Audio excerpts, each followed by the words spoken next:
Then, good morning, everyone. Now we will live on our Facebook page.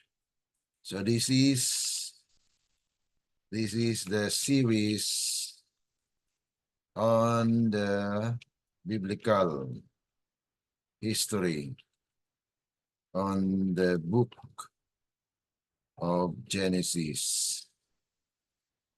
Okay, so we will continue on with our study today, and then I hope that everyone will be benefited as we continue on with our series. Okay.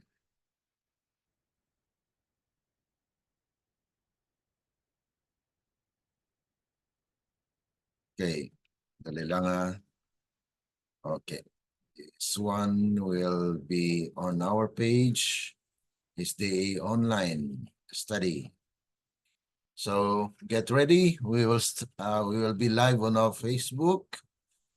Okay. Ang ko natin ngayon ay I will be just giving you the comment on every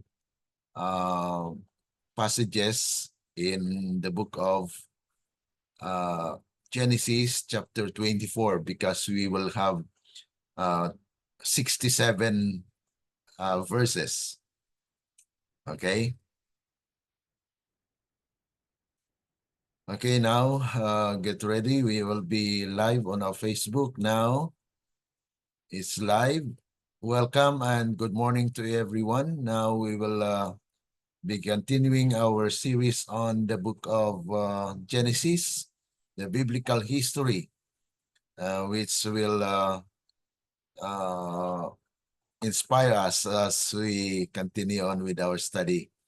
Now, okay, welcome to our followers in our FB Live and also here in our platform. Welcome po and happy day to you.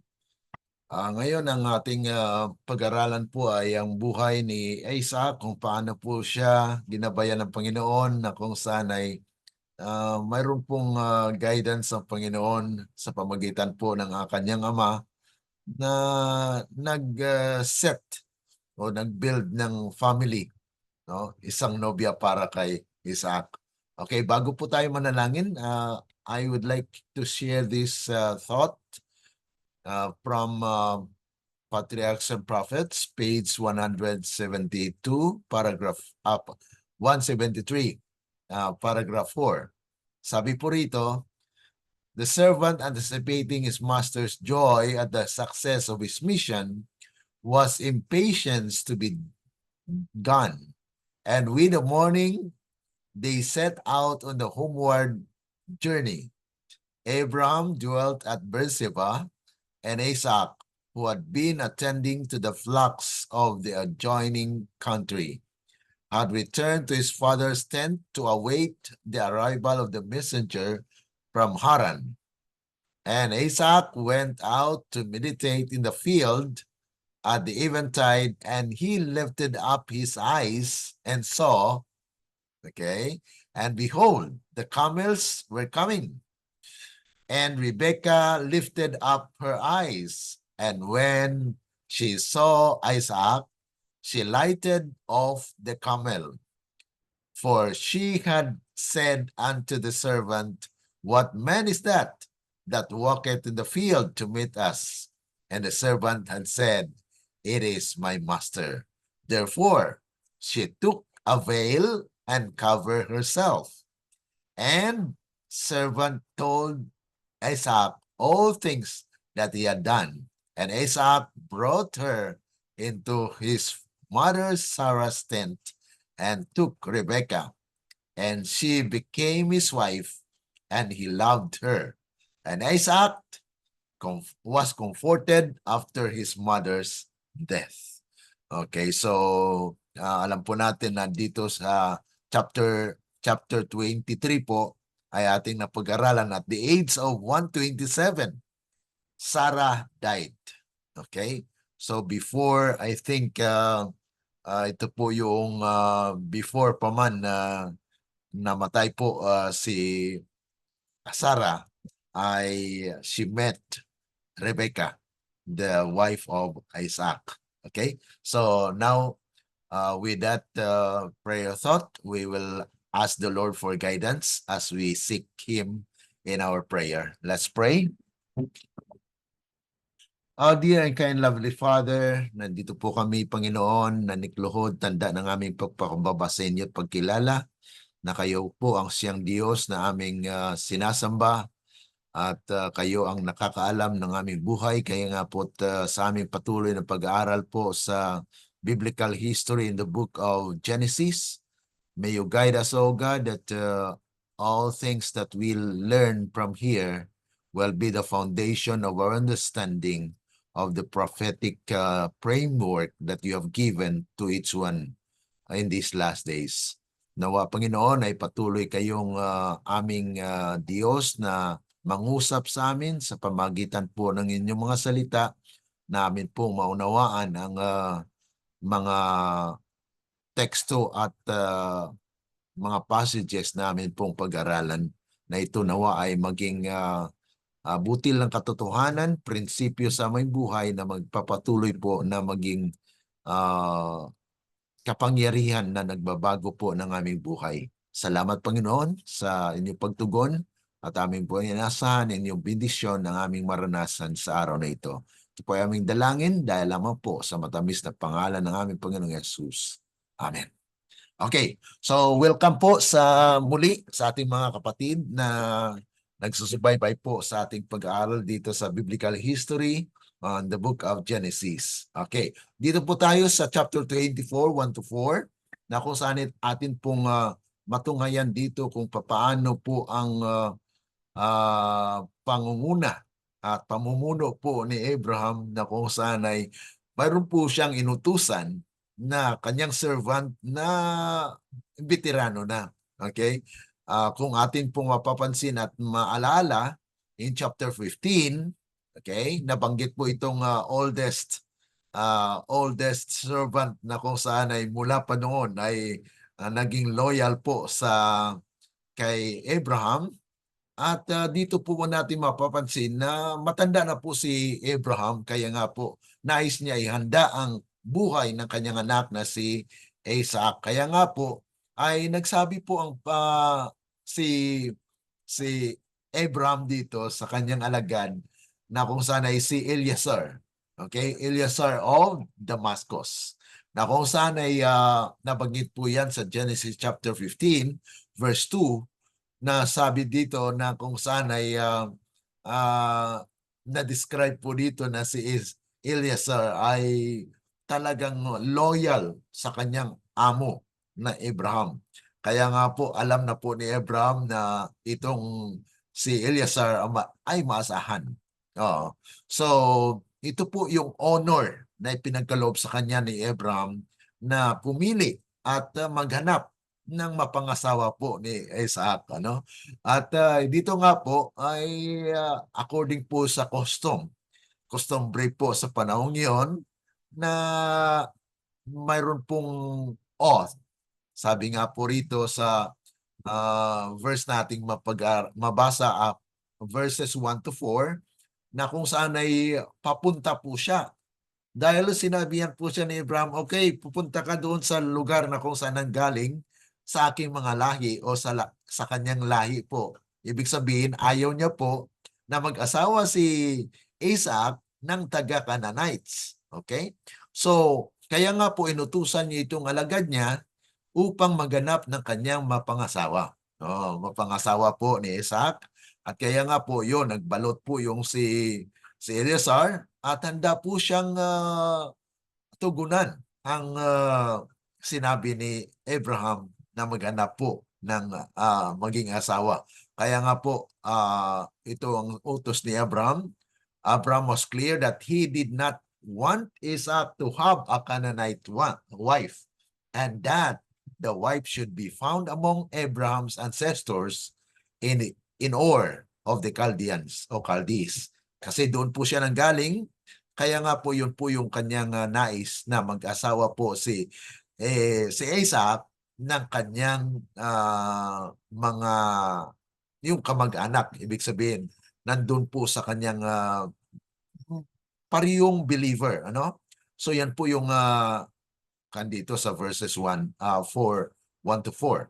And then verses 5 to 9, ito po yung ang pagkasabi po ni Abraham sa kay Eleazar ay beware. Sabi nga po rito, beware that you do not take my son back there. O sa ibig sabihin, dalhin yung asawa, yung maging asawa niya doon sa Canaan. Okay? At apparently, Abraham anticipated that he might die while his servant was gone. So ito po yung expectation ni Abraham na baka sa paglalakbay po ni Eleazar, malayo po yun eh. Na kung saan ay kukunin at magkaroon po ng asawa si Isaac. Ayaw niya po na manahan at mamuhay po si Isaac doon sa Haran or sa Ur of the Chaldees. Ngayon nga mga kapatid ay ito po yung ginawa nga po at alam ni Abraham kasi yung mga kapatid na malayo yung lugar na yon. So Isaac, the son of promise, never once left the promised land. Hindi pa po siya umalis doon. Ibig sabihin, doon po talaga mananatili si Isaac. Kaya ayaw po ni Abraham na mamatay siya tapos lilipat si Isaac. Okay? Aalis doon sa Canaan. Kaya ang maging asawa niya po ay galing po doon, papunta dyan sa kung saan nandyan sila. Okay, so ito po yung talagang manahid na ipinagkaloob ni Abraham para kay Isaac. So Abraham insisted on this because God made a covenant promise to Abraham and his descendants that the land of Canaan was theirs. Abraham understood that the covenant promise was passed on to Isaac.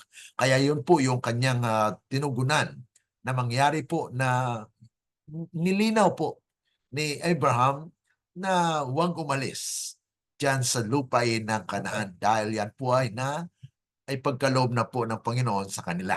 Okay, so yun po yung talagang sinabi niya doon kay Eleazar na habang siya po ay maglalakbay patungo po doon sa sa Haran upang makuha po yung asawa, ang mapangasawa po ni Isaac ay talagang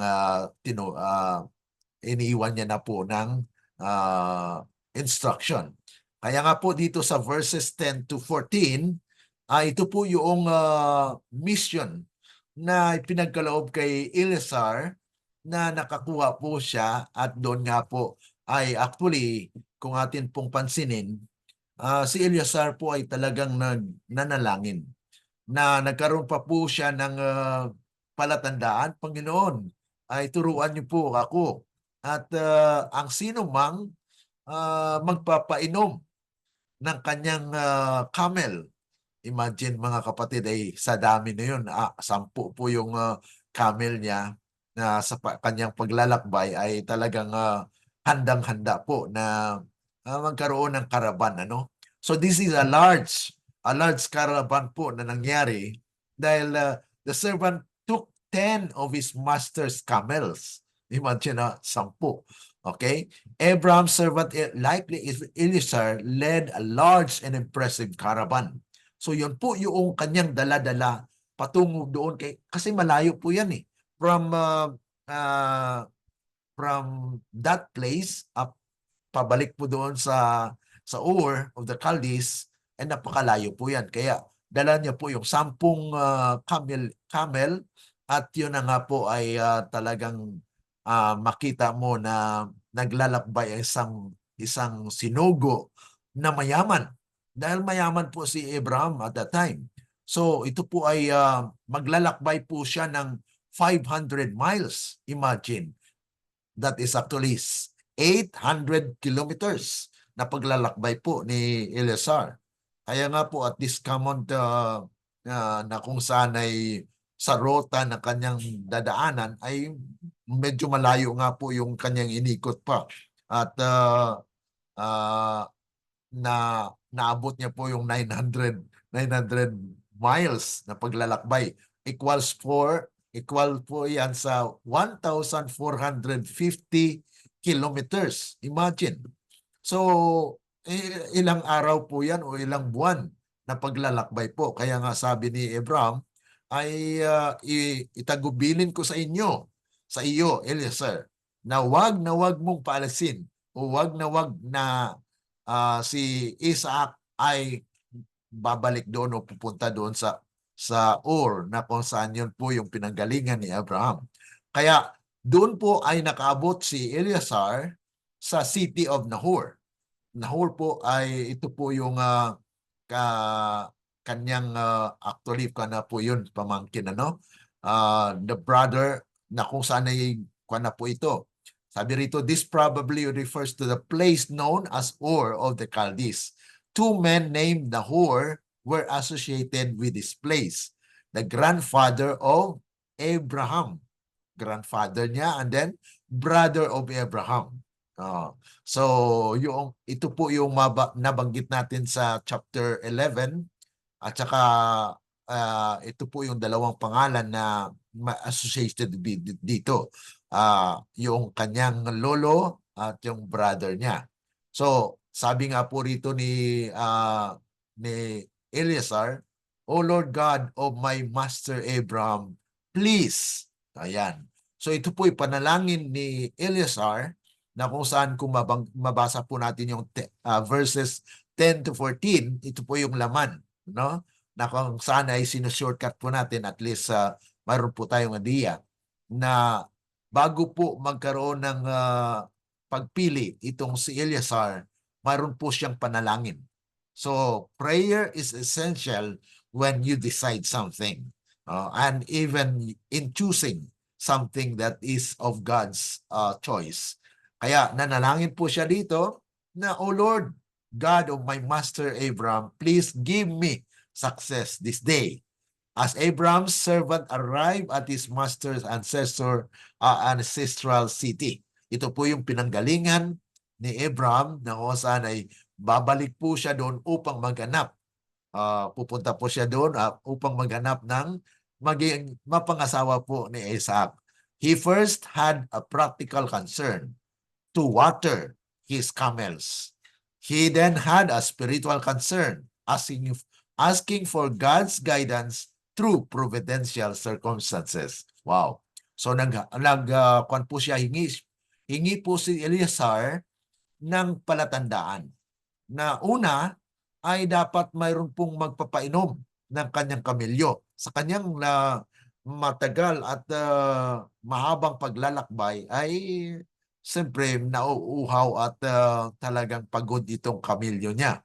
Kaya ang sabi niya, ang sino mang babae na magpapainom ng kanyang kamilyo ay yun na nga po ang circumstansya na kanyang tinitingnan na ito na yung kalooban ng Panginoon na maging mapangasawa po ni Isaac. So ito nga po ang nangyari dito na kung saan ay si Rebecca na maging wife ni Isaac, yun na nga po ang nangyari din. Sabi dito, siya pang nag-offer, drink and I will also give your camels a drink. So kung atin pong pansinin dito, it will take time to get water. Kasi ang ginagamit doon mga kapatid ay pitsil, na yan po yung magkuha ng water. So how many times were Rebecca well fed or dahil nauhaw na itong mga kamilyo niya. Okay? So Abraham's servant asked God to show him the woman chosen to be Isaac's wife through an offer to provide water to his 10 camels. So Eleazar was wise enough to ask for a sign. Ito po yung sign na kanyang mahirap nga naman mga kapatid, na pupunta ka sa isang lugar na hindi mo alam kung sino ang maging mapangasawa. At siguro napakatagal po yan kung wala kang guidance ng Panginoon. Pero sa pagkakataong ito mga kapatid, ay dito, si Eleazar po nagpakita ng kanyang pagtitiwala sa Panginoon that God, the God of Abraham, will actually give a circumstantial providence. Ito po yung mga providensya ng Panginoon na ipagkaloob po na magkaroon ng asawa si Isaac. So, sabi niya ay kung sino man ang magpapainom po ng aking kamilyo, yan na nga po ang nais ninyo na maging asawa po ni Isaac. So this is actually a providential circumstance na kung saan ay spiritually bounded na doon po sa pagtutupad ng pangako ng Panginoon para po sa maging descendants. Kasi diyan po manggagaling yung descendants ni Isaac, ano? At kung ating pong i-consider na itong mga kamilyo ay will drink up to 20 gallons. Ito po yung napakahirap na gawain ito. Pero yun po nga ang kanyang na ask sa Panginoon na ang sino mang magpapainom ng aking kamilyo ay yan na nga po ang tugon ng Panginoon. So dito po sa verses 15 to 21 ay nababanggit po dito na kung saan ay sabi nga po rito yung panalangin ni Eleazar ay magkatuparan po doon sa kanyang binanggit po. Sabi nga po roon at nangyari na bago natapos ang pananalita niya, kung mapapansin po natin diyan sa teksto, ano, na before he had finished speaking, ano pong nangyari? Ito po yung kasaysayan na kung saan ay before the prayer finish, there is already answer to that pleading, ano, na kung saan ay ito nga po ay nandyan at lumapit pong si Rebecca, ano, na ipinanganak kay Betuel. Itong si Betuel ay anak ni Mecca na kung saan asawa ni Nahor na kapatid ni Abraham na lumabas, napasa ng kanyang banga sa kanyang balikat. So yun po yung circumstansya dito mga kapatid ay natupad po sa panalangin. Ito po yung panalangin ni Eleazar na ang sino mang babae na magpapainom po ng kanyang kamilyo ay yun na nga po ang providential wife ni Isaac. Kaya ito po yung nangyari. Rebecca came out with her pitcher on her shoulder. The servant did not yet know the prayer was answered. Yun na pala po mga kapatid yung kasagutan sa panalangin niya. So the woman Rebecca was the granddaughter of Abraham's brother Nahor. So yun po yung descendants niya na ito ay apo ng kung saan ay apo ng kanyang brother na si Nahor. Okay, so ito nga po si Rebecca was one of the mentioned beautiful woman in the Bible. Okay, siya po isa sa mga babae na binanggit mo na napakaganda, no? Rebecca is one of the women whom the Bible specifically says was beautiful. Sino po yung mga beautiful na yon? Okay, nabanggit mo dyan sa kasaysayan si Sarah sa chapter 12 po, 11 to 14. And then, mababanggit pa natin sa chapter 29, si Rachel. Okay? Si Rachel, ito po yung talagang nagustuhan ni Jacob, no? Pero dahil po doon sa kasunduan na ang panganay or sa kostumbre nila, dapat ang panganay ang mauna. Okay. So si Leah po yun. So ibig sabihin ay itong si Rachel isa sa napakaganda ring babae sa kasaysayan. At si Abigail. Si Abigail po ay nabanggit po yan. Ito po ay sa panahon ni David naman. First Samuel 25 verse 3. At si Bathsheba. Bathsheba ay nabanggit po sa Biblia na maganda. At itong si Tamar. Okay, si Tamar po ay ito po ay ang atin din po malalaman dito sa kasaysayan. Sa 2 Samuel po yan, 14:27. Later, we will continue on with the biblical history in the other prophetic books or in the books of the Bible. So, continuous po yung biblical history natin, ano? And then, si Queen Vashti of Persia. Ito po isa sa mga nabanggit din na beautiful. And then, Esther. Si Esther po ay nabanggit yan sa Esther chapter 1. Ito si yung Queen Vashti, chapter 1 verse 11, at saka si Esther chapter 2 verse 7 na siya po ay binanggit na napakaganda, ano? And then the daughters of Job. So yun po yung mga women that was mentioned that beautiful. So ito po ay mga mga katotohanan o mga bagay na ating po napapansin dito sa aklat ng Genesis na binanggit po na beautiful. So the servant ran to meet her. So ito po yung pagtagpo na, no? The servant did not think it was unspiritual to introduce himself to Rebecca. Yet, may guidance po ang Panginoon para sa kanya na itong si Rebecca ay nag-offer po na painumin ang kamilyo ni Eleazar.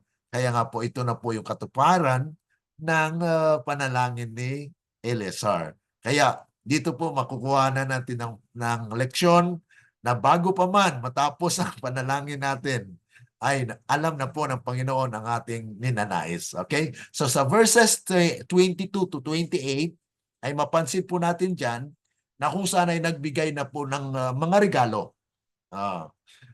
Bago po magkaroon ng pagtagpo itong si Eleazar at maging asawa po ni Isaac, ay may nihanda na si Eleazar na mga regalo. Okay, ano po yung mga regalo na yon? Okay, so dito po ay malalaman natin na as custom po nila at the time, mayroon pong tinatawag na dowry. Kabayaran, ano? Parang ito po ay nangyayari hanggang ngayon. May dowry po, no? At mayroon nga po mga niregalo sa maging asawa ni Isaac. So, when the camels had finished drinking, Abraham's servant let Rebekah complete the difficult job of providing water to his 10 camels. Si Rebekah mismo talaga ang nagpainom, mga kapatid. So, yun po yung katuparan ng panalangin ni Eleazar. A golden nose ring, 2 bracelet for her wrist, weighing 10 shekels of gold. Ito po yung mga regalo actually na nabanggit po dito. Na kung saan ay after Rebekah fulfilled the sign Abraham's servant prayed for, he immediately revealed precious gifts for her. This was a sign of his generosity and the wealth of the master he represented. So talagang napapakilala na may kayamanan itong si Isaac na kanyang master, no? Na sinugo ni Abraham. Whose daughter are you? Ito na po yung pagkakilanlan na kung saan ay nagpakilala na po ang bawat isa, at ito po ay exciting moment na ito po ay katugma doon sa mga plano at mga tugon na katugunan po sa nais ni Abraham. Okay? So, the young woman ran and told her mother's household these things. So, pagkatapos po noon ng mga tagpo na yon, ay talagang nandito po, mga kapatid, ay nagdulot na po ng handog. At ito po yung mga pagkakataon na kung saan ay naibigay po yung mga regalo. Kaya kung ating pansinin po dito sa pagbibigay po ng mga regalo, ito ay kapahayagan lamang po ng biyaya na matatamo at na ipagkaloob po sa maging asawa ni Isaac. At dito nga po ay may kapatid po siya na representative of the lahi po nila na itong si Laban. Si Laban po yung kapatid ni Rebecca, na kung saan ay yung nangyari dito, si Laban ay medyo siya po yung may representative, siya po yung may voices sa kanilang pamilya that time, na kung saan ito nga po ang nagkaroon ng kausap kay Eleazar. At yun na nga po, kung atin pong basahin ang the whole chapter of 24, ay mapapansin po natin na kung saan ay ito nga po ay nagkaroon ng kagalakan itong pamilya ni Rebecca, na tinanggap po itong servant ni Abraham. Okay, sabi nga po rito, if you will deal kindly and truly with my master, tell me. Abraham's servant understood that they would say yes or no to his master, not to him. He truly represented his master, not himself. So dito po ay nagpapakilala lamang na si Eleazar po ay nagpakilala po talaga ng master niya, na siya po ay pinadala lamang, at kung ano po ang pag-consider o response ng pamilya ni Rebecca at ni Laban, ay nagre-representa po yan ng kanilang response doon sa kanyang among si Abraham. So he told them that his master was great. He told them that his master's son was the heir, ang tagapagmana ng kayamanan nito. He wanted one who would leave her old home and live with the master's son. Kaya talagang sinigurado niya po na ang maging mapangasawa po ni Isaac ay kasama o sasama sa kanya tungo doon sa lugar na kung saan sila manirahan. So by faith mga kapatid, ito nga po ang naganap, na kung saan nagkaroon ng agreement ang pamilya. Laban and Bethuel answered, na kung saan ay yun na nga po, tinanggap yung mga dowry, yung mga regalo na ipinagkaloob po sa pamilya ni Rebecca. Kaya ito po yung kaganapan na nagkaroon ng agreement, bagaman wala po si Isaac dito, no? Sa pamagitan lamang ni Eleazar ay nagkaroon po ng agreement, na kung saan ito napansin natin, the servant intends to depart quickly. At iyon na nga po mga kapatid, si Rebecca agrees with the circumstances that she need to go with Eleazar. Ito po ay napakabilis na mga pangyayari na madali lang na nag-agree din po. Sabi ni Rebecca, I will go. Rebecca showed a remarkable willingness to leave everything she knew in order to be with a bridegroom she had never seen. Her words, I will go, were worthy words of faith. So dito po natin makikita na it's actually a demonstration of faith, na kung saan ay mayroon si Rebecca. At ito po ay katugunan ng Panginoon po sa panalangin ni Eleazar. Kaya Rebecca brought unto Isaac and they married. So yun po yung actually yung parts po sa verses 1 to verses 61 to 67 ay mapapansin po natin dito na yun po yung pagdala kay Rebecca, at nagkamit nga po, at sabi nga rito, so the servant took Rebecca and departed. We can well imagine the conversation Rebecca and Eleazar had on the journey. So mapapansin natin siguro, siyempre habang naglalakbay po sila ay nag-uusap sila, at this is actually letting Rebecca know Isaac and the family of Abraham. Dahil yun lang po ang pagtagpo nila. Tapos paano po makilala ang pamilyang ito, Ham, na wala pong kilanlan, ano? Pero at this moment, mga kapatid, ay by faith, Rebecca took the initiative na kung saan ay magsangayon. She took a veil and covered herself. Ito na nga po yung nabasa doon sa ating prayer thought. No? The covering with a veil signify his chastity, modesty, and submission. Kaya nga po yung veil, yung cover, ay custom talaga po yan. Pag-submit po yan. Kaya when we pray, we have to cover our hair. Yan po yung submission. Isaac went out to meditate in the field in the evening. At yun na nga po mga kapatid, habang po siya nag-meditate, nandun na po on the way yung kasagutan po na tugon doon sa mga panalangin at mga sumiter o submit ng kanilang kalooban sa Panginoon. So, she became his wife and loved her. Isaac loved his bride and Jesus loves his church. We may summarize the picture of Isaac, Rebecca, Jesus, and the church. So yun po mga kapatid yung mapapansin po natin dito na kung saan yung pagdala kay Rebecca ay kung paano po na pinili ang mapangasawa na hindi niya pa kilala yung kanya maging asawa. Ganon din po sa ating iglesia. No? The church knew not, but God chose her. So ibig sabihin, the church was chosen by God na kung saan ito nga po ang nagre-representa dito. No? Both Rebecca and the church, ano pong pagkakapariyo po nila? So there is a parallel instances, mga kapatid, sa kanilang karanasan. Were chosen for marriage before they knew it. Okay, bago pa man na nalaman ay nandun na po yung plano ng Panginoon. Were necessary for the accomplishment of God's eternal purpose. Yung kanilang pagtagpo, Rebecca at Isaac, is actually a fulfillment of the prophecy. At God, Jesus, and the church will also be a fulfillment of the prophecy. We're destined to share in glory of the Son.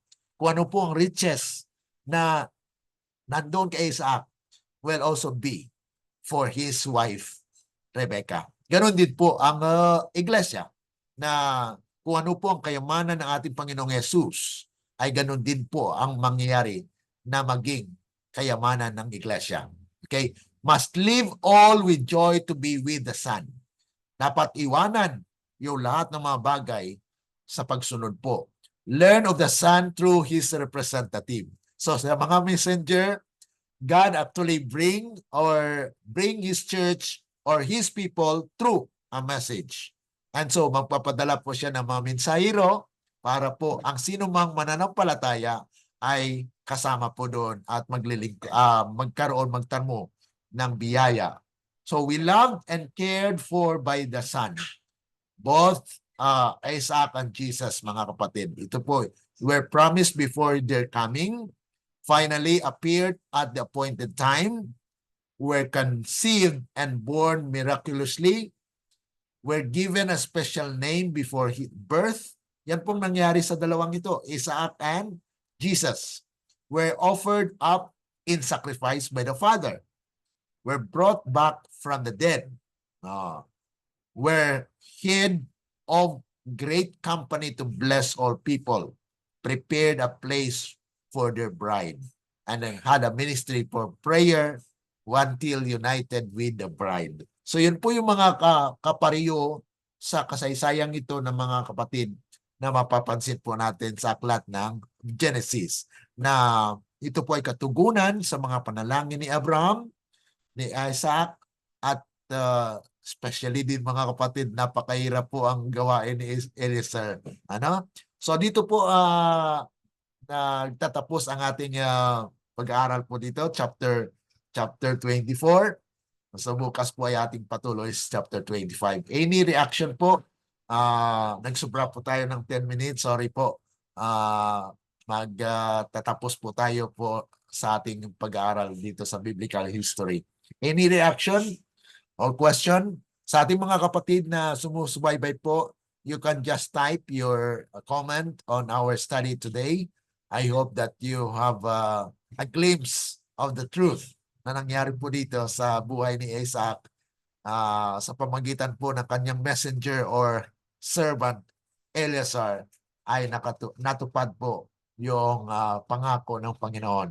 At yun na nga po nangyari na nagkaroon po ng maging asawa si Isaac to continue on the descendants of the promised great nation that will come after Isaac. Okay? So, mayroon po bang mga reaction? Okay, dahil po sa ating panahon ay talagang okay, Sister Marian, mayroon po kayong reaction? Sa ato pa, ang history sa una o ang atong iglesia karon adunay ang si tawag na significance ba na? Yes, yes. Yun po yung significant, ito po yung tinatawag natin na study of typology. Yung typology po ay type nangyari po noon, mangyayari sa atin. So we must learn a lesson from them. Kaya nga po Okay. sinulat yung Biblia. Okay, sabi po ni San Pablo, this will be an example for us. Ibig sabihin, yung nasusulat po sa kasaysayan ay kabahagi po yan sa ating hinaharap. Okay? Yun po yung kagandahan sa Biblia. Okay. Okay, salamat po mga kapatid. Dahil po sa ating panahon ay we are so happy for you to follow our lesson for today. So tomorrow we will add more of the biblical history. So sa ating pagtapos po ay tayo manalangin. Dakilang Diyos, may-ari ng aming buhay, salamat po sa aral na ito na kung saan ay kayo po ay nakakaalam ng aming patutunguhan, ang aming future, and we know that when we pray, your answers sometimes is on the way, and we just need to be patient, oh God, na kayo po ang siyang nakakaalam ng mas sigit, na mas sa aming kapakinabangan, na ito po ay pakinabang namin na kayo po mismo ang gumagawa po ng mga bagay na nararapat at sangayon po lamang sa inyong kalooban. Kaya nga po, bendisyonan niyo po ang pagpalain ang aming mga kapatiran na sumusubaybay po sa programang ito sa patuloy namin pag-aaral ng inyong mga salita ay amin po nawang maunawaan ang mga bagay nito ay may kahalagaan po sa aming buhay. Salamat Panginoon sa inyong pagtugon at amin pong inasahan niyang basbas ang siyang aming waranasan ngayon at pagmapakailanman sa pangalan ng aming Panginoong Yesus. Amen. Let the words of our mouth and the meditations of our hearts be acceptable unto thy sight, O Lord, our strength and our Redeemer. Amen. Amen po mga kapatid at God bless you. Sister Veronica, Salamat. thank you. God bless. Bless. Sister Nympha, Bye. thank you po. Sister Marian, God bless you all. Sa ating mga God kapatid na sumusubaybay po, God bless you and good day. Okay? Okay. Salamat.